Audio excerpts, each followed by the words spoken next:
ఓం నమ శివ శ్రీమాత్రి నమ. మిత్రులకి శ్రేయోభిలాషులకి అలాగే నన్ను ఎంతగా ఆదరిస్తున్న యూట్యూబ్ ప్రేక్షకులందరికీ కూడా పేరు పేరు ధన్యవాదాలు. మిత్రులారా, ఈరోజు మన అద్భుత తంత్రంలో తేలికగా మనం ఒక తంత్రం చెప్పుకుందాం. చాలామంది మిత్రులు అడుగుతూ ఉన్నారు తేలికగా ఉండే తంత్రం చెప్పమని. అందుట్లో భాగంగా ఈరోజు మనం ఒక చిన్న అద్భుతమైన తంత్రం చెప్పుకుందాం. ధన సంపాదన పెరగడానికి, మనం ధనవంతులు అవ్వడానికి మార్గాలు తెలియడానికి ఈ తంత్రం ఉపయోగపడుతుంది. మిత్రులారా, ఈ తంత్రానికి ఎలా చేయాలి, ఏ టైంలో చేయాలో మీకు నేను వివరిస్తాను. మిత్రులారా, ఈ వీడియో మీకు నచ్చినట్టయితే కనుక లైక్ చేయండి, నా ఛానల్ సబ్స్క్రైబ్ చేయండి, గంట సింబల్ని యాక్టివేట్ చేసుకోండి, 10 మంది మిత్రులు షేర్ చేయండి. అలాగే చాలామంది మిత్రులు నాకు మెయిల్స్లోను కామెంట్స్లోను అలాగే ఫోన్లు అడుగుతున్నారు. చాలా వీడియోలు చేయడం జరిగింది మిత్రులారా. నేను 240 వీడియోలు చేయడం జరిగింది. రకరకాల సమస్యల పాయింట్ ఆఫ్ వ్యూలో ఎవరికి ఏది చేసుకోగలిగితే ఆ విధానాన్ని పాటించడం ప్రయత్నం చేయండి. నమ్మి చేయండి మిత్రులారా, ఖచ్చితమైన ఫలితాలు వస్తాయి. మన పూర్వీకులు మనకు చాలా చిన్న చిన్న తంత్రాలు చాలా చెప్పారు. నేను కూడా మీకు రాబోయే రోజుల్లో చాలా తంత్రాలు ముందు చెప్తాను. ఇప్పుడు మన సబ్జెక్ట్లోకి వద్దాం. ఈ తంత్రాన్ని ఎప్పుడు చేయాలంటే ఆదివారం నాడు కానీ సోమవారం నాడు ఉదయం పూట చేయాలి. దీనికి కావాల్సింది ఒక నిమ్మకాయ, 4 లవంగాలు, కుంకుమ, అలాగే చాకు. ఎందుకంటే ఈ తంత్రం ఆదివారం నాడు ఉదయం చేస్తే మళ్ళీ నెక్స్ట్ వచ్చే ఆదివారం వరకు ఇది కంటిన్యూగా ఇంట్లో ఉంచుకోవాలి. నిమ్మకాయని ఎలా చేయాలో చెప్తాను. మీరు నిమ్మకాయ తీసుకోండి. నిమ్మకాయకి 4 పక్కల 4 రంధ్రాలు పెట్టండి. 4 లవంగాలు లోపల పెట్టండి. అలాగే కాస్త కుంకుమ నిమ్మకాయ మీద వేయండి. వేసిన తర్వాత ఇది ఎక్కడ చేయాలని అనుమానం వస్తుంది. దేవతా మందిరం, మీ ఇంట్లో దేవతా మందిరం ఉంటే దాంట్లో చేయండి. అలాగే మీరు నిమ్మకాయ చేతితో పట్టుకొని ఒక మంత్రాన్ని మీరు చెప్పించాలి.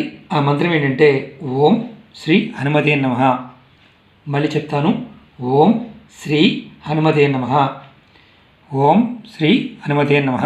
ఈ మంత్రాన్ని 108 సార్లు మీరు మనసులో, బయటికి అనాల్సిన అవసరం లేదు, మనసులో అనుకోండి. నిమ్మకాయ చేతితో పట్టుకొని కుంకుమ వేసిన తర్వాత ఈ నిమ్మకాయని ఎక్కడ పెట్టాలి, ఏం చేయాలి? ఈ నిమ్మకాయని మీరు ఇది అయిన తర్వాత మీ ఇంట్లో ఎక్కడైనా సరే కిటికీలో కానీ అలమరలో కానీ ఎక్కడైనా పెట్టి వారం రోజుల పాటు మీరు రోజు కూడా నిమ్మకాయని పట్టుకోవాల్సిన అవసరం లేదు. ఓం శ్రీ హనుమతే నమః అనే మంత్రాన్ని రోజు ఉదయం పూట అనుకోండి. ఈ వారం రోజులు అయిపోయిన తర్వాత ఈ నిమ్మకాయని మీరు ఏం చేస్తారంటే మీ దగ్గరలో ఏదైనా పారే నది ఉంటే దాంట్లో పడేయండి.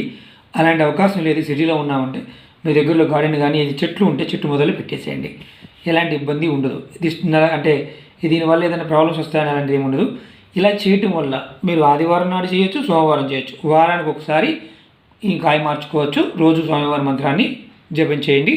ఇలా చేయటం వల్ల మీరు ధన సంపాదన పెరుగుతుంది.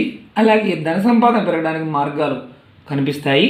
అలాగే మీరు మనసు ధనవంతులు అవ్వాలని ఏదైతే కోరిక ఉందో ఆ కోరిక త్వరలో నెరవేరుతుందని శాస్త్రం చెప్తుంది. ఇది నార్త్ ఇండియాలో ఎక్కువగా చేస్తుంటారు మిత్రులారా. ఇది నమ్మి చేయండి. కలికాలంలో సాక్షాత్తు మనకి శివభగవానుడు ఎలాగైతే వరాలు ఇస్తాడో అలాగే హనుమంతుడు కూడా వరాలు ఇస్తాడు. ఈ మంత్రాన్ని ప్రతిరోజు చేయండి. నిమ్మకాయని మాత్రం ఒక్కసారే చేయాలి. నిమ్మకాయ ఆదివారం నాడు కానీ సోమవారం నాడు కానీ ఉదయం చేయాలి. వారం తర్వాత మళ్ళీ కొత్తకాయ మార్చుకుంటూ ఉండాలి.